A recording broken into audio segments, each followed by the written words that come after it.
Studies find that there is a direct correlation between a person's belief in God and how happy they are. Or better yet, if they don't believe in God, then they are more likely to suffer from depression, anxiety, and other mental health conditions. And I think there are many reasons for this, but one of the main things I want to talk about is this belief that everything happens for either an exact purpose and reason in your life, or everything is total chaos and random and there is no rhyme or reason to it. Now, in the atheistic viewpoint, everything is random. There is no higher power dictating, controlling how our lives on earth are going about. And if that is the belief system, that everything's random, that we're stuck on a rock among billions of other planets and we are alone out there, or if we're not even alone, then we are isolated from everything else. If that is the belief system, then it makes everything very chaotic. And on top of that, it makes yourself very isolated and in charge of your life entirely. Now, when you believe that you are in charge of your life entirely and that everything that is bad or good is just random chaos to you, and you have to avoid the bad and you seek the good in this never ending game of just trying to survive, it makes life much harder to go through.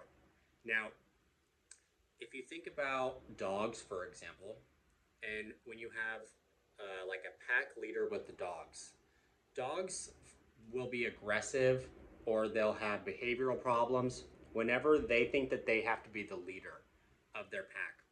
Now, the human should be the leader because they are the ones in charge, right? And when you have a pack leader, the dogs don't have behavioral problems. But when they think they have to be in charge because nobody else is taking that mantle, they start to suffer because of it. They don't want to be in charge. It's not their rightful place. And it's the same thing with humans a little bit. When we think that nothing out there is controlling this to any degree, that it's all chaos, and that, you know, nothing has purpose or value unless we place it on it, then we get into this place where what is the purpose of our existence in the first place? Because we're going to die, and if nothing happens to us when we die, then what's the point of even trying in life? And you can see how that kind of thought can spiral down very quickly into feeling isolated, alone, and sad and purposeless in the world. And having purpose and value is so incredibly important when it comes to your happiness. And this is one of the main reasons why atheists are more likely to struggle with these types of conditions. Now, we are not here to control our lives entirely, right? Now, our actions have consequences. We can change the course of our life and where we're going. And that's not what this is about. It's this question of, are we responsible for controlling the outside world beyond us? And when you have an atheistic viewpoint, that is under your purview of control, and thus it makes things very stressful. You know, they studied all different types of animals, but when they studied gorillas, for example, they found that the pack leader of the gorillas always died the youngest. And that happened for all these other types of animals too. It's because the leader of the pack had so much responsibility and stress on their shoulders that it killed them sooner than it did all the other people in their pack. And that weight of responsibility is not healthy for humans to bear entirely.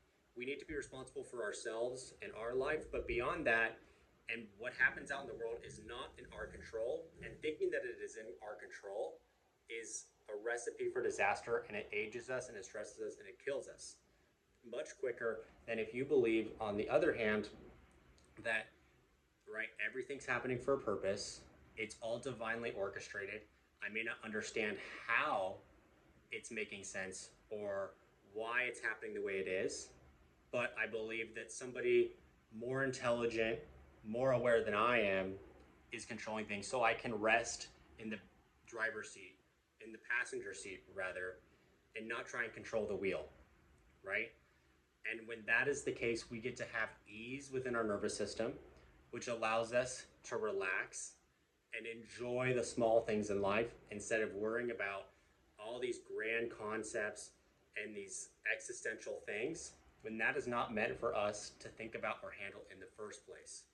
So, this idea that things have meaning or value, even the smallest things, if that isn't something that you believe in, then what makes the day to day life interesting, right?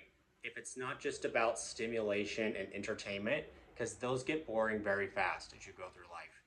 But if you can see that every little interaction, every little experience you have you can derive meaning from it, and that life is trying to communicate through your experiences to you, then even the smallest things become uh, like interesting and they become valuable to you. It's like looking at the world through the eyes of a child, right? Everything is new and everything is more than just the mundane. And the atheistic viewpoint, besides the fatality of it all, is what matters anymore. Because if you take a real fatalistic viewpoint about things and you say, well, what does my life even matter? I'm one of billions of people. History is not going to remember me at all. And so, what does it matter what I do with my life? I'm just going to die and not exist ever again. If that's the viewpoint, then what is the purpose of living in the first place if it is stressful and difficult in the first, if life is butterflies and rainbows and you're living on top of the world, then that may be one thing. But for the average person, it comes with struggles and your willpower gets destroyed very quickly with that, you know? So oftentimes when I talk about this with people, it becomes a thing of, well, I'm not religious and I don't like what religions say. So it's either religion or atheist. And that is a trap too. Because if you think that the only way you can associate or have a relationship with God is it's either listening to preachers or not believing God at all, then you're at the extremes of both ends. And that is not a very healthy place to live. And so the most important thing with all this is you have to cultivate the relationship on your own and the understanding on your own. And you can't let other people dictate your definitions for you. You can't let other people tell you what is accepted or what is normalized. And people who have bad experiences with religions let these people dictate their definitions for them. And that is understandable why that happens. And it's difficult to overcome that. But beyond that is a world of possibility in the sense of you're not trapped into one of these dualistic thought forms, which neither of which are very good in the end, right? It's all about your own relationship, your own connection with a higher power, not no connection or just through a mediated relationship through a superior, right?